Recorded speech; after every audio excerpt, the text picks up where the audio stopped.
Chose qu'on a su, pourquoi qu'au pire, on le fait insolite, slash à suivre direct? Ouais, ou tu sais, on a 4 minutes puis 3 minutes, on peut peut-être réduire les tonnes aussi, si on en a.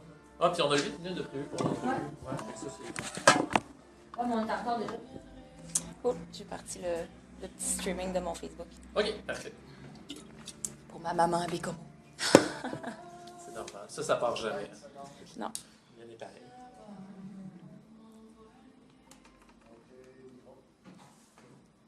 À 9h40, un titre originalement de Paul Darèche, c'était Berries avec Je pars à l'autre bout du monde. À Montréal, vous n'êtes peut-être pas sans savoir que c'est près d'un ménage sur 3 qui vit sous le seuil de la pauvreté. Les besoins sont grands et comme le filet social québécois n'est pas assez serré, c'est très souvent le milieu communautaire, pour ne pas dire toujours le milieu communautaire, qui comble le manque à gagner. Et bien justement, nouvelle initiative dans Centre-Sud, ça s'appelle le Centre communautaire Legal Tender. Et la campagne de sous-financement donc sera lancée là, très rapidement. On en parle ce matin avec l'instigatrice du projet qui s'appelle Valérie Tender. Elle est avec nous. Bonjour. Bonjour. Bon, déjà qu'on comprenne bien l'essentiel du projet, c'est un projet de centre communautaire qui offrira des services à bas coût pour les personnes à faible revenu. Oui. La formule, elle est quand même assez novatrice dans le prix, par exemple, des services et des biens qu'on va y offrir. Oui. Donc, on a visé des services qu'on dit d'hygiène publique, donc des choses qui sont absolument nécessaires vraiment au bien-être, puis des choses qui peuvent avoir un coût cumulatif vraiment lourd dans le budget d'une personne à faible revenu. Là où on est particulier, c'est qu'on a décidé de vraiment être ouvert à tous et puis d'ajuster les braquettes de prix dans un système de données au suivant. Donc, par exemple, une personne qui a les moyens de payer paierait le service qui va être un service de qualité au prix coûtant du marché. En réalité, un peu moins cher parce qu'étant à but non lucratif, on ne charge pas de taxes puis on n'a pas la pression d'aller cumuler du capital.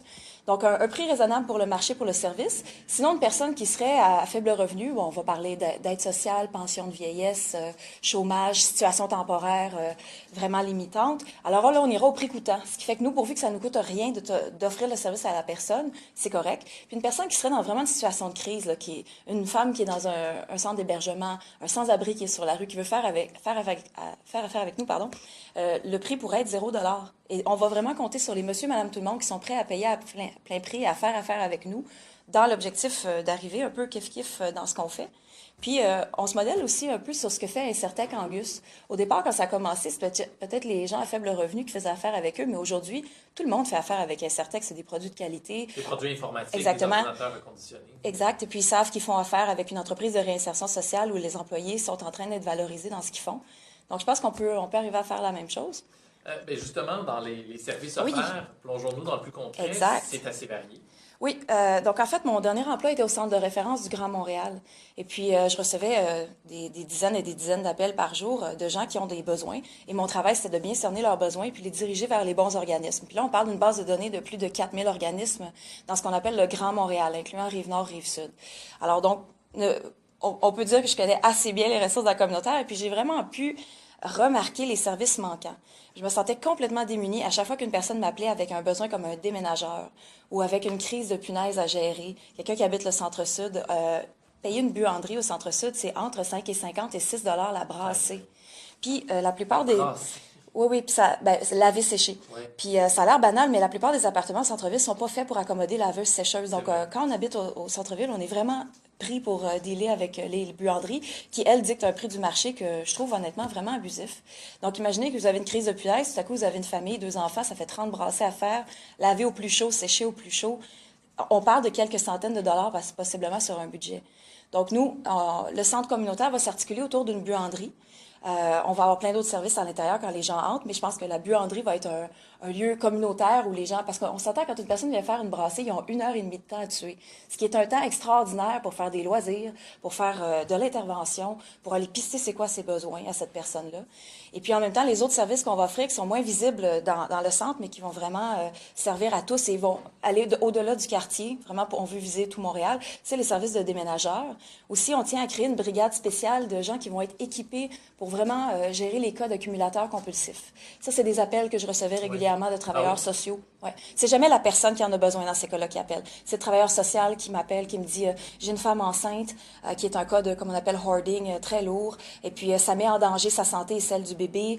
Il n'y a pas d'agence de ménage vraiment équipée pour faire ça ou qui veut le faire. Avez-vous des ressources? Puis j'étais très, très, très limitée dans les ressources. Alors ça m'a aussi fait penser que ce qu'on veut faire, c'est créer un programme pour les cas d'accumulateurs compulsifs, où est-ce qu'on ferait un arrangement avec une retraite de méditation séculaire, non religieux, pour sortir la personne de son milieu toxique pendant une période d'environ 30 jours, le temps qu'elle apprenne à gérer 0 objet, en fait. Puis que quand on la réintègre dans son milieu, qu'elle-même puisse peut-être vivre le même choc que nous.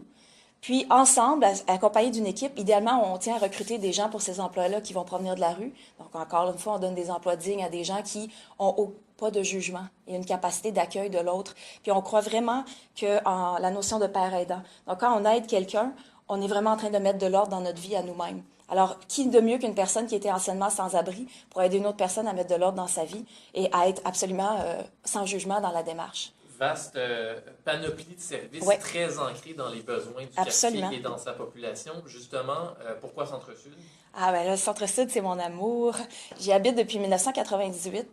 Je chante dans le Centre-Sud, j'y travaille, j'y ai fait de l'intervention. Je sens que j'ai... Moi, je suis le genre de personne qui se lève le matin et qui n'a jamais envie d'être ailleurs. Jamais je me dis, je voudrais être dans le Sud. Ou, c'est bien le fun d'aller dans le Sud.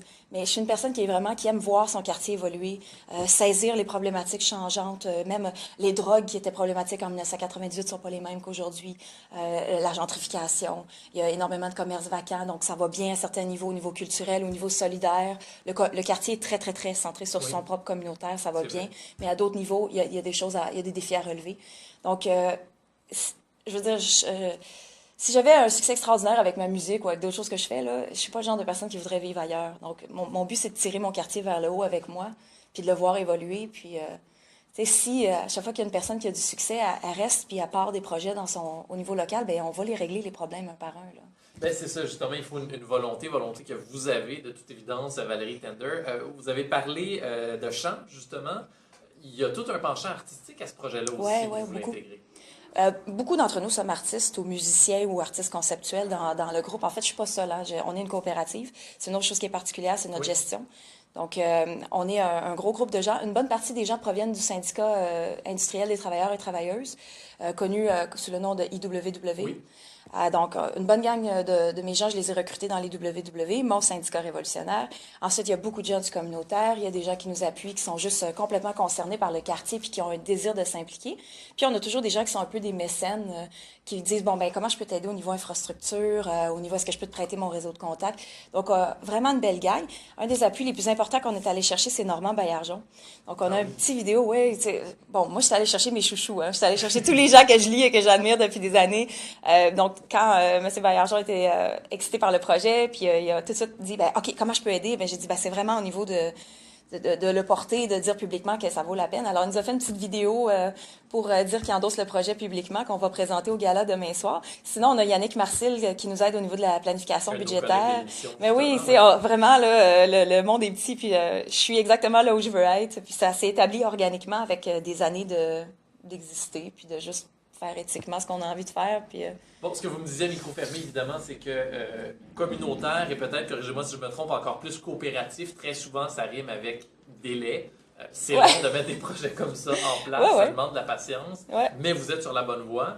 Après, le prochain gros morceau, c'est la campagne de sociofinancement qui va être lancée imminemment. J'ai aussi une grosse infrastructure je suis dans un programme, un incubateur entreprise qui s'appelle IC Montréal au Collège Dawson. Oui. Ça faisait juste 5 semaines que j'étais dans le programme. Ma directrice de programme me poussait pour que je participe au concours Dawson Den, qui est un peu sur la formule de l'antre du dragon. Puis j'ai fait le concours après seulement 5 semaines, puis je me suis classée 3e avec un projet ouvertement de gauche. Alors j'étais vraiment contente. Ça l'a moussé le projet. Ça l'a rallié d'autres gens autour. Donc, c'est ça, à tous les niveaux, là, ça va bien. Maintenant, on veut vraiment lancer le projet en 2017.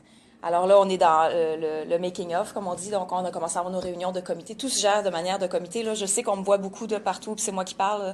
C'est un projet qui sort de ma tête, que je porte depuis 4 ans, mais c'est vraiment une démarche coopérative, très horizontale. Je suis pas patron comme Le titre qu'on me donne, c'est instigatrice de projet, puis ça s'arrête là. Je suis une des parties de ce comité-là. Je vais m'occuper probablement plus du volet, justement, levée de fonds, parce que c'est ma force avec les spectacles, la musique. Oui, effectivement. Un autre aspect du Centre-Sud que je pense que vous vouliez que je mentionne, c'est que je suis oui, musicienne de justement, rue dans le Centre-Sud. Donc, il y a beaucoup de gens qui me voient l'été sous les boules roses chanter. Fait que c'est ça. Donc, c'est Ça va venir teinter, justement, le projet, le lancement du projet et le projet de centre communautaire en tant que tel. Pour les intéressés, c'est donc demain soir. C'est dans un endroit bien choisi aussi. Bistrot Le 5-4, oui. Une belle salle à but non lucratif qu'on aime aussi.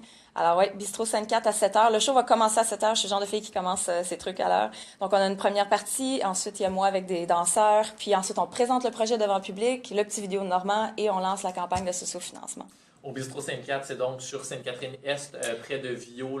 C'est quelques rues après Pineuf. Quelques rues après Pineuf, là, entre Pineuf et Vio, voilà. Et Legal Tender, oui. un petit mot peut-être sur le nom en terminant. C'est ce qu'on lit sur les billets de banque. This note is Legal Tender. Cette note à cours légal en français. Oui. Un clin d'œil au nom. Oui, ben, c'est ça, c'est quelque chose qui se traduit pas. Ça a commencé en 2009, en fait, quand j'ai ressenti un besoin. Je juste une parenthèse pour dire qu'à l'âge de 17 ans, pas très légal, je dansais nue en face au cabaret Cléopâtre. Donc, pour moi, là, c'est vraiment extraordinaire d'être ici. Puis c'est full circle, là. Donc, ah oui, hein? Ouais, j'ai jamais bougé de là où toute ma vie a été. Donc, il y a un suivi vraiment intéressant à vivre. Ça se voit dans la nature du projet. Ouais, donc j'ai arrêté de danser vers 2003 environ, puis j'ai changé ma vie. Je suis à l'université, étudiée en écologie, en langue, etc.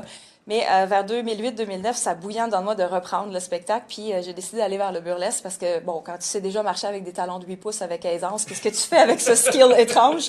Donc voilà, j'ai repris le spectacle et de plus en plus, je suis en train de devenir une chanteuse burlesque. Je fais d'autres choses, je fais du country, je fais du brésilien, de la salsa, je fais de tout, là.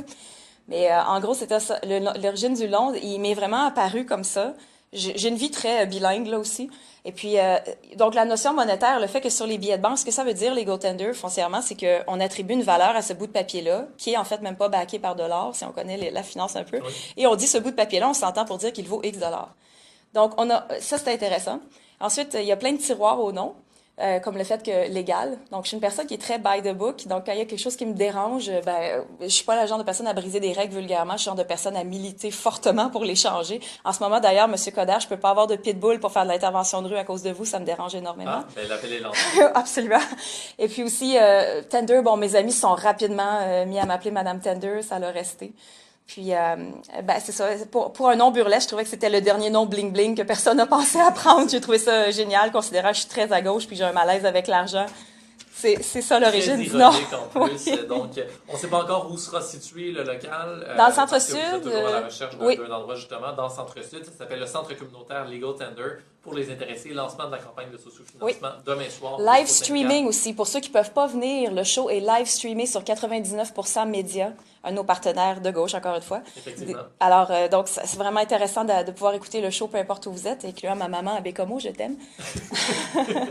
Elle sera là, donc. Elle sera là en pensée, exactement. Voilà. Valérie Tender, vous êtes instigatrice du projet de centre communautaire Legal Tender, qui est porté par ce grand groupe, dont vous êtes la porte-parole aujourd'hui. Merci beaucoup d'avoir été là. Merci. À bientôt. Merci. Super, merci beaucoup. Yeah!